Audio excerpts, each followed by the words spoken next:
اعوذ باللہ من الشیطان الرجیم بسم اللہ الرحمن الرحیم وَاقْتُلُوهُمْ حَيْثُ ثَقِفْتُمُوهُمْ وَأَخْرِجُوهُمْ مِنْ حَيْثُ أَخْرَجُوكُمْ وَالْفِتْنَةُ أَشَدُّ مِنَ الْقَتْلِ وَلَا تُقَاتِلُوهُمْ عِنْدَ الْمَسْجِدِ الْحَرَامِ حَتَّى يُقَاتِلُوكُمْ فِيهِ فَإِنْ قَاتَلُوكُمْ فَاقْتُلُوهُمْ كَذَلِكَ جَزَاءُ الْكَافِرِينَ سورۃ البقرہ آیت نمبر 191۔ ایسے ناسوروں کو جہاں کہیں پاؤ قتل کر دو، وَاقْتُلُوهُمْ تم ان کو قتل کر دو، حیث ثقفتموہم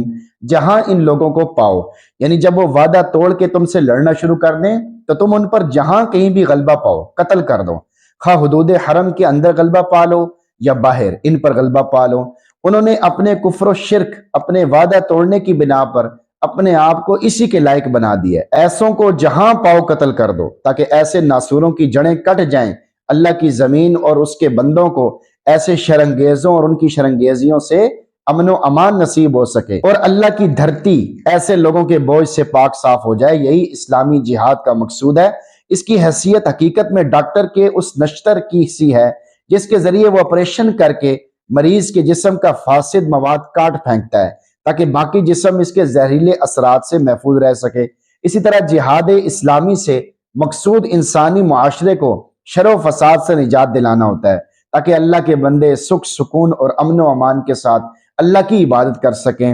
وَأَخْرِجُوهُمْ مِنْ حَيْثُ أَخْرَجُوكُمْ انہیں نکال باہر کرو جہاں سے انہوں نے تمہیں نکالا تھا، یعنی انہوں نے مکہ سے تمہیں نکال دیا تھا، تم بھی انہیں مکہ سے نکال دو۔ حدود حرم میں کافروں کو قتل کرتے ہوئے کسی مجاہد کے دل میں حرم کے تقدس کی وجہ سے خوف آ سکتا تھا اور اس کی وجہ سے وہ کافروں کے قتل کرنے میں رعایت کر سکتا تھا، اس لیے اللہ رب العزت نے قتل کا حکم کرنے کے بعد آگے اس کا جواب دیا ہے۔ وَالْفِتْنَةُ أَشَدُّ مِنَ الْقَتْلِ اور فتنہ قتل سے بھی زیادہ سخت ہے، یعنی مشرکین کا مسلمانوں کو دین پر عمل کرنے سے روکنا، ان پر تشدد کرنا اور خود شرک کر کے دوسروں کو شرک میں مبتلا کر کے فتنہ برپا کرنا بھی فتنہ ہے، اور یہ فتنہ تمہارے ان کو حرم میں قتل کرنے سے بھی زیادہ برا ہے، کیونکہ اللہ کے ساتھ شرک کرنا بندے کو ہمیشہ کے لیے جہنمی بنا دیتا ہے، جبکہ قتل گناہ ضرور ہے لیکن اس سے بندہ ہمیشہ جہنمی نہیں بنتا۔ کفر و شرک بندے کو امت مسلمہ سے خارج کر دیتا ہے، جبکہ قتل کا معاملہ یہ نہیں ہے۔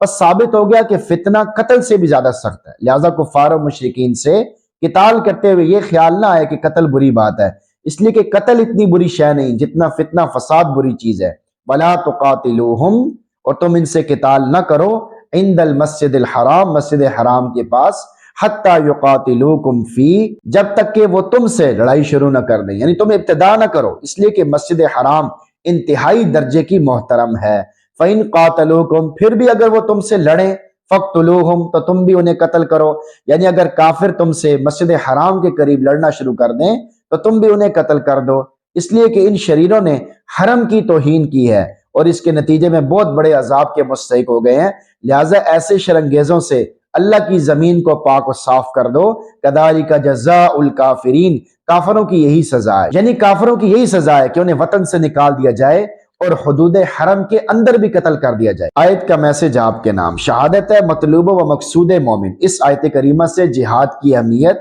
اور اس کے مقام و مرتبے کا اندازہ لگایا جا سکتا ہے کہ اللہ رب العزت نے مسلمانوں کے اشکال کو دور کر کے انہیں جہاد کا حکم دیا ہے تاکہ وہ بے خوف و خطر اللہ کے دشمنوں سے لڑ سکیں۔ یہ حقیقت ہے کہ جہاد بہت بڑی دولت ہے، اسی میں دین اسلام کی سربلندی ہے اور مسلمانوں کی عزت بھی ہے، اس سے اللہ تعالیٰ کی مدد و نصرت بھی آتی ہے، مسلمانوں کو غلبہ بھی نصیب ہوتا ہے، لہٰذا ہمارے اندر جہاد اور میدان جہاد میں شہادت پانے کا جذبہ ضروری ہے۔ شہادت ہے مطلوب و مقصود مومن، نہ مال غنیمت نہ کشور کشائی، ان دنیا کی کوئی چیز مقصود نہیں ہوتی۔ نمبر 2، یہ جھوٹی رحم دلی ہے۔ جب مسلمان کافروں سے برسرے پیکار ہو جائیں تو اس وقت بزدلی اور جھوٹی رحم دلی کو قریب بھی نہ آنے دو، اور اللہ کے دشمنوں کو جہاں پاؤ جس حالت میں پاؤ قتل کر دو، اور انہیں بھی جلاوطنی کا مزہ چکھاؤ جیسے تمہیں یہ مزہ چکھا چکے ہیں۔ نمبر 3، ابتدائی جہاد کا حکم۔ ابتدائی جہاد و قتال کی ممانعت صرف مسجد حرام کے آس پاس حرم مکہ کے ساتھ مخصوص ہے۔ دوسرے مقامات میں جیسے دفاعی جہاد ضروری ہے، اسی طرح ظلم کو مٹانے کے لیے اقدامی جہاد و قتال بھی درست ہے، یعنی دفاعی جہاد بھی ضروری ہے کہ اگر کسی موقع پر ان کی طرف سے حملہ ہوتا ہے تو آپ دفاع میں جہاد کر سکتے ہیں۔ اسی طرح ظلم کو مٹانے کے لیے کسی جگہ پہ ظلم ہو رہا ہے تو آپ اقدام بھی کر سکتے ہیں، پہل بھی کر سکتے ہیں۔ اللہ تعالیٰ سے دعا ہے کہ اللہ تعالیٰ ہم سب کو جہاد کا شوق، جذبہ، ہمت، توفیق نصیب فرمائے، اور قرآن پڑھنے، سننے، سمجھنے کی بھی توفیق نصیب فرمائے۔ آمین۔